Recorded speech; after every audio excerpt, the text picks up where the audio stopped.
If you're watching this, there's a good chance you suspect something is very, very wrong with a relationship in your life. You might be feeling confused, hurt, maybe even a bit foolish.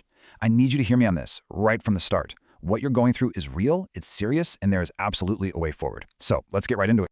Now, that's not some line from a thriller movie. That's a real quote from a real person, a client we helped. The shock of that discovery, the sense of betrayal, it's a profound violation. And if those are the feelings swirling around inside you right now, please know they are 100% valid. I know it can feel like you're the only person in the world this has happened to, but you're not. Far from it. And the most important thing to get straight right now is that this is not your fault, okay? Let's talk about how you can start to take your power back. To really get a grip on what you can do, it helps to look at a real-life example. We're going to walk through a case we handled, and I think her story might sound, well, a bit familiar. But it's also a story that shows how you can find justice. We're going to call our client Ravina. Now, of course, for her own privacy, we've changed her name and a few other details. But her story is absolutely real. She was a smart, successful professional who found herself tangled in this incredibly complex web of lies, all spun by someone she trusted, a colleague. And this is what's so sickening about these situations, the level of calculation involved. This wasn't just one fake profile. Her colleague created a persona named Adrian to start a romantic relationship with her. Then they invented another one, Tom, who pretended to be a helper, someone who could offer financial aid in exchange for private images. All of it, every single message, was controlled by one person she saw every day at work. It's a betrayal on every imaginable level. But these elaborate lies, they can't be maintained forever. They always start to fray at the edges. And that's the turning point. That's the moment when your own intuition kicks in and becomes your most powerful weapon. For Ravina, it started with that nagging feeling in her gut. You know the one. The excuses for not meeting up were just a little too convenient, the canceled plans a little too frequent. So she trusted that feeling. She started doing her own research, digging into these online personas. And that's when she found them, the real people whose photos had been stolen. She reached out and they confirmed it. They had no idea who she was. And just like that, all the pieces clicked into place. It all pointed back to her colleague.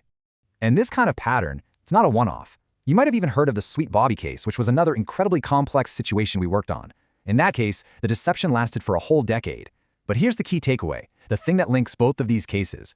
The lies were brought into the light because the victim refused to ignore their gut feeling. Your intuition is powerful. You have to trust it. Okay, so finding out the truth is shattering, right? But it's also step one. Because that discovery, that confirmation of your worst fears, is what turns this from a painful personal betrayal into a clear-cut case of illegal activity under UK law. Now here's the thing that trips people up. Just using a fake name online isn't necessarily illegal. But that's not what we're talking about here, is it? We're talking about when that fake identity is used as a tool, a weapon really, to cause you harm, to manipulate you, and to cause genuine distress. And that is where a very clear legal line gets crossed. So let's break it down. First up, we have harassment. This isn't just someone being annoying. In Ravina's case, it was a sustained campaign of psychological pressure, constant emotional manipulation, fake stories about being sick, all of it designed to control her. That relentless pressure caused her severe anxiety, even panic attacks. That's what harassment looks like, and it's illegal. Second, there's misuse of private information. Think about it. The perpetrator tricked Ravina into sharing her most private, intimate thoughts, her feelings, her pictures. You can't truly give consent to share those things if you've been lied to about who you're sharing them with. That loss of control over your own privacy is a specific harm that the courts recognize and will compensate you for. And number 3 is a breach of data under UK GDPR. All of her private data, every message, every photo, was collected and stored completely illegally. And because so much of this data was intimate, it gets even stronger legal protection. The person behind the fake profiles had absolutely no legal right to have it. So you see, when you put these 3 things together, harassment, misuse of private info, and a data breach, you have a really powerful legal case. So, okay, it's one thing to know the law, but what does taking action actually look like? Well, I think you'll be surprised by how swift and decisive the process can be. So for Ravina, this is exactly what we did. First, we put together a really strong, detailed letter that laid out every single legal breach. Then we presented all the evidence she'd gathered. It was undeniable. And guess what? Shortly after getting that letter, the perpetrator admitted to everything. From there, we were able to negotiate a full and final settlement, all without her ever having to step foot in a courtroom. And what does that kind of solution, that resolution, actually look like? Well, it's about so much more than just making the abuse stop. It's about accountability, it's about dignity, and it's about getting what you need to finally move forward. For Ravina, we secured a settlement of over £35,000. Now, that money isn't a prize, it's compensation. It's a recognition of the severe emotional distress and the violation that she was forced to go through.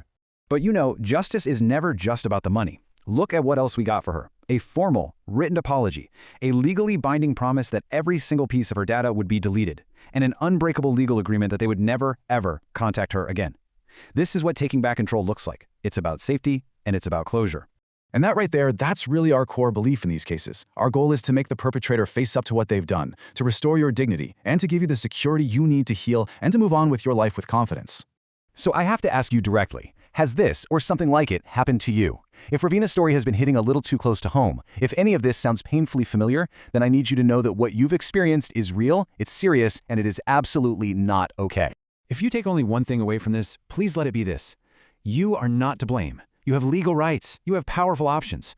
I know that taking that first step can feel overwhelming, but you really don't have to do it by yourself. We're here. We're here to help you figure this out and find your way forward.